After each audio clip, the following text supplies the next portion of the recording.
আন আনাস রাদিয়াল্লাহু তাআলা আনহু আন্না রাসূলুল্লাহ সাল্লাল্লাহু আলাইহি ওয়াসাল্লাম আতাহু জিবরাইলু ওয়া হুয়া ইয়ালআবু মা'আল গিলমানে ফাআখাযাহু ফাসারাআহু ফাশাক্কা আন কালবিহি ফাস্তাখরাজা মিনহু আলাকাতান।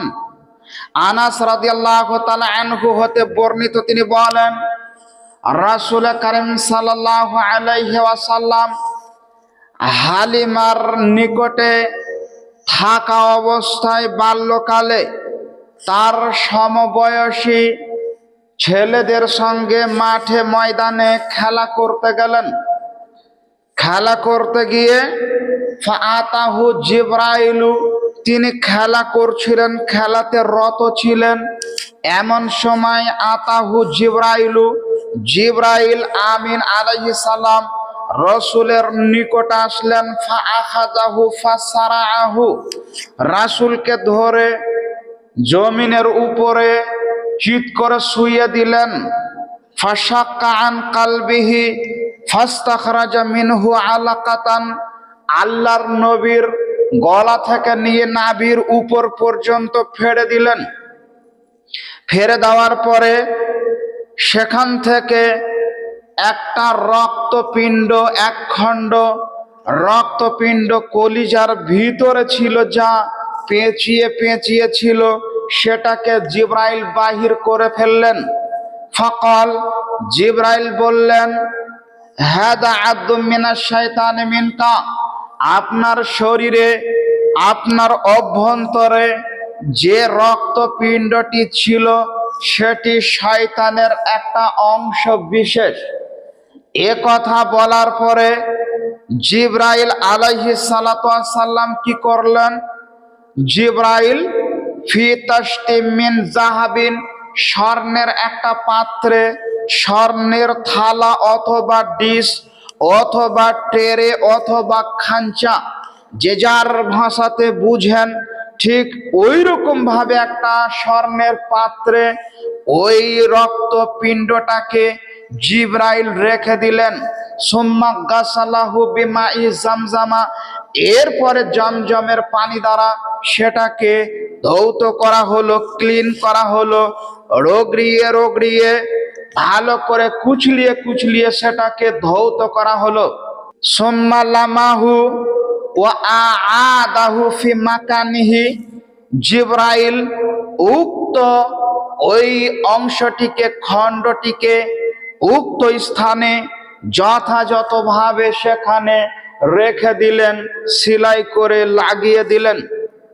সম্মানিত দিনী ভাই বোনেরা, ঠিক হাদিস এতটুকু, জিবরাইল ঠিকঠাক করে দিয়ে জিবরাইল চলে আসলেন, আল্লাহর দরবারে ফিরে গেলেন।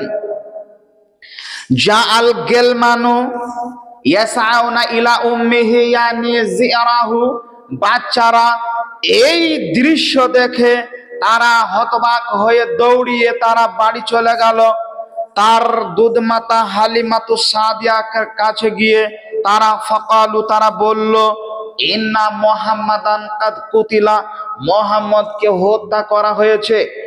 একদল ডাকু বড় দেহ বিশিষ্ট মানুষ এসে মুহাম্মদকে হত্যা করে ফেলেছে, মেরে ফেলেছে, তার বুককে ফেরে দিয়েছে, মুহাম্মদ হয়তোবা এতক্ষণ মারা গেছে। এ কথা ছেলেরা বলল, বাচ্চাগুলি এসে বলল। তখন হালিমা, সে ভাবলো এমন কেন হলো, পরের ছেলেকে নিয়ে এসে আমি তো মানুষ করার জন্য নিয়ে আসলাম, এখন আমার কি হবে, কি না অবস্থায় বা হবে, এখন কি পরিস্থিতি হতে পারে, এই বলে ফাস্তাকবালুহু, সে ছুট দিল, দৌড় দিল।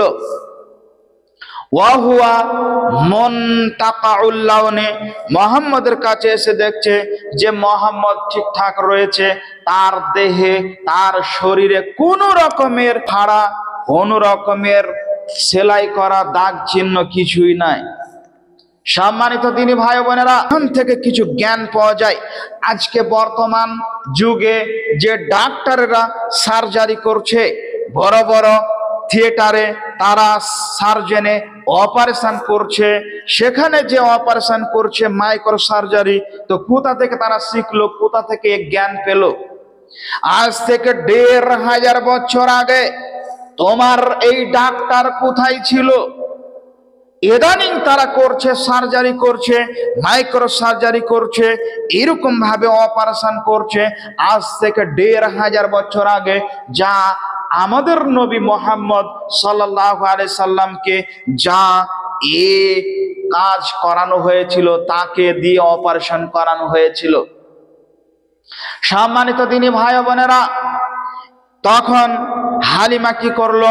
মুহাম্মদ সাল্লাল্লাহু আলাইহি সাল্লামকে এসে দেখছে, ওয়া হুয়া মুনতাকাউল লাউন, মুহাম্মদ সাল্লাল্লাহু আলাইহি সাল্লাম তার চেহারাতে, তার শরীরে কোন রকমের ফাটাফুটো, কোন রকমের কোন হাঁচড়ানো, কোন দেহে কোন চিহ্ন ছিল না, তার শরীরে কোন রকমের দাগ ছিল না। তবে মুহাম্মদ সাল্লাল্লাহু আলাইহি সাল্লামের মনটা কেমন একটা অমনস্ক ভাব দেখা গেল। হালিমাতু সাদিয়া মোহাম্মদকে বুকে জড়িয়ে ধরে বাড়ি নিয়ে আসলেন। ক্বালা আনাসুন, বর্ণনাকারী আনাস রাদিয়াল্লাহু তাআলা আনহু তিনি বলছেন, ফাকুনতু আরা আসারাল মিখিয়াতে ফি সাদরিহি, আমি মাঝে মাঝে আমি রসুলের ওই সিলাইটা মাঝে মাঝে দেখতে পেতাম। অত্র হাদিস মুসলিম, আনাস, অত্র হাদিসের বর্ণনাকারী আনাস বলছেন যে মাঝে মিশেলে আমি দেখতে পেতাম মুহাম্মদের ওই সিলাইটা। সম্মানিত দিনী ভাই বোনেরা, শারহে মাওয়াহিব গ্রন্থে রাসূলুল্লাহ সাল্লাল্লাহু আলাইহি ওয়াসাল্লামের যে বক্ষ বিদীর্ণর যে ঘটনাটা, তা 4 বার সংঘটিত হয়েছে। কোথায়? শারহে মাওয়াহিব গ্রন্থে রসুলের যে সিনা চাকের ঘটনাটা 4 বার সংঘটিত হয়েছে। এক, আল্লাহর নবী যখন বাল্যকালে হালিমার তত্ত্বাবধানে যখন ছিলেন, সেই সময়ে সিনা চাক হয়েছিল, যা আলোচ্য হাদিসে বর্ণিত হয়েছে। 2, আল্লাহর নবীর যখন 10 বছর বয়স, তখন আল্লাহর নবীর সিনা চাক হয়েছিল। মুসনাদে আহমদে হাকিম ইবনে হিব্বান বর্ণনা করেছেন। 3, নবুয়াত প্রাপ্তকালে আয়েশা রাদিয়াল্লাহু তাআলা আনহু তিনি বলেন যে বাইহাকি, আবু দাউদ বর্ণনা করেছেন। 4, আল্লাহর নবী যখন মিরাজে গিয়েছিলেন, সেই মিরাজের সময় আল্লাহর নবীর সিনা চাক হয়েছিল, যা বুখারী মুসলিমে আনাস রাদিয়াল্লাহু তাআলা আনহু বর্ণনা করেছেন। সম্মানিত দিনী ভাই বোনেরা, তবে সবচাইতে বিশুদ্ধ সহিহ হাদিস এটাই যে আল্লাহর নবীর সিনা চাক 2 বার হয়েছিল। 1, আল্লাহর নবীর সিনা চাক বাল্যকালে হয়েছিল।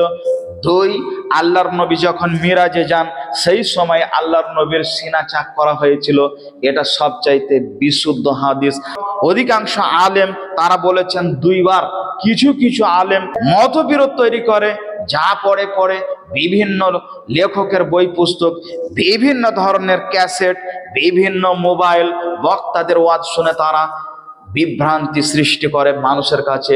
আল্লাহ পাক আমাদেরকে সঠিকভাবে বোঝার তৌফিক দান করেন, আল্লাহুম্মা আমিন। সম্মানিত দিনী ভাই বোনেরা, আপনাকে আমি অত্র হাদিস থেকে কি বুঝালাম? যে দেখেন, প্রত্যেকটা নবীকে এক একটা মুজিজা দিয়েছেন, প্রত্যেকটা নবীর এক একটা ফ্যাসিলিটি আল্লাহ দিয়েছিলেন। আর আমাদের শেষ নবীর ফ্যাসিলিটি ছিল ভিন্ন। এক একটা নবীর এক একটা ফ্যাসিলিটি, যা আমাদের নবীর ফ্যাসিলিটি ভিন্ন ছিল। এটা সবচাইতে বড় একটা মুজিজা। আর একটা দেখায়, জাবের ইবনে সামরা রাদিয়াল্লাহু তাআলা আনহু হতে বর্ণিত, তিনি বলেন রাসূল কারীম সাল্লাল্লাহু আলাইহি সাল্লাম বলছেন, ইন্নী লা আরিফু হাজারান বিমাক্কাতা কানা ইউসাল্লিমু আলাইয়া কাবলা আন উবাসা।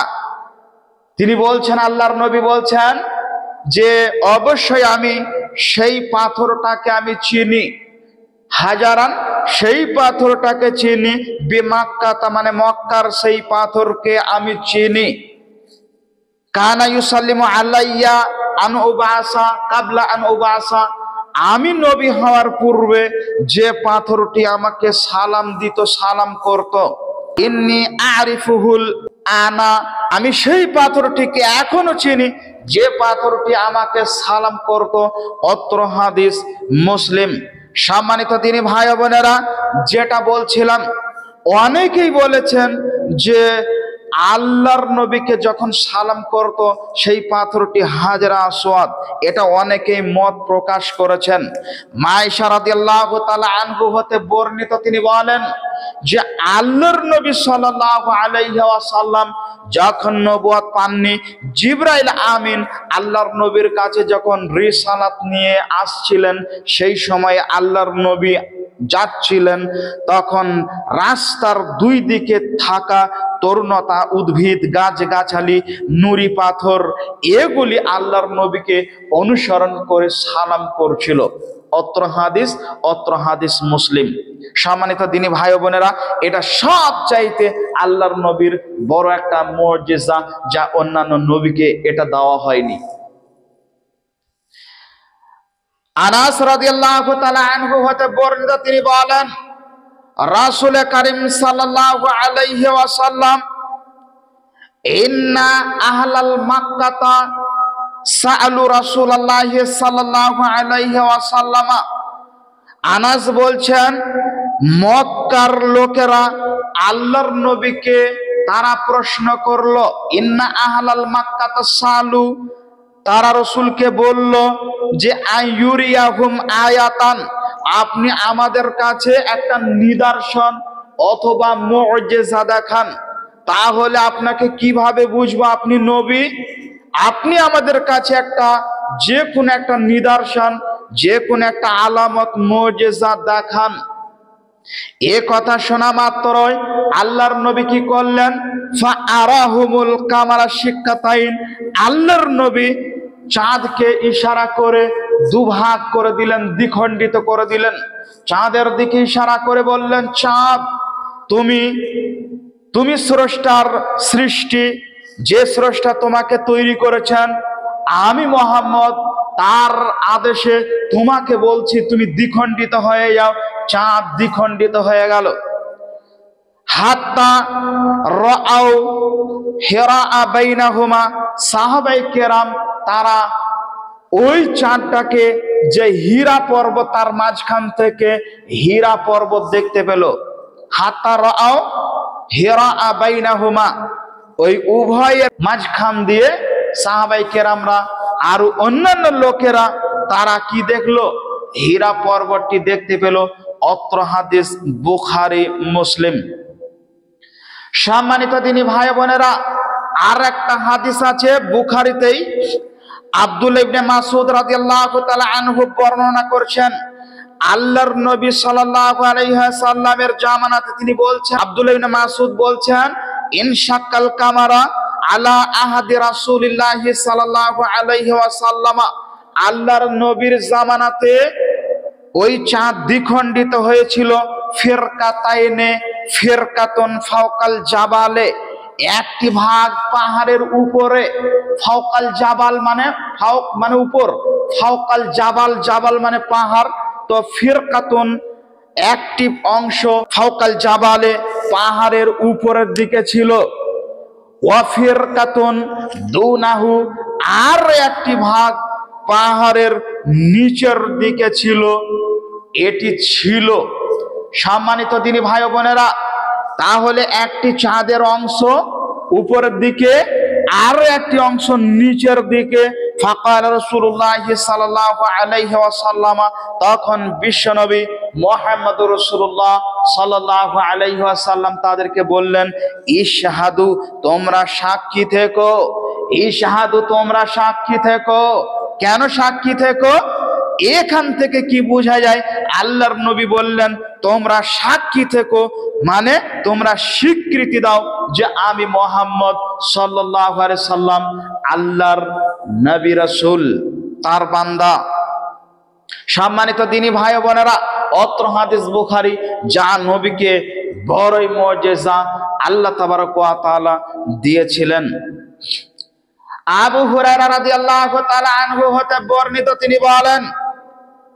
তিনি বলেন ক্বালা আবু জাহলিন, আবু জাহাল একদিন মক্কার কাফের কুরাইশদের নিকটে উপস্থিত হয়ে তাদেরকে বলল, হাল ইউআফিরু মুহাম্মাদুন ওয়াজহাহু বাইনা আজহুরিকুম, মুহাম্মদ কি তোমাদের সম্মুখে তার চেহারা কি মাটিতে ঠেকায়, তার মানে সে কি সালাত আদায় করে, নামাজ পড়ে?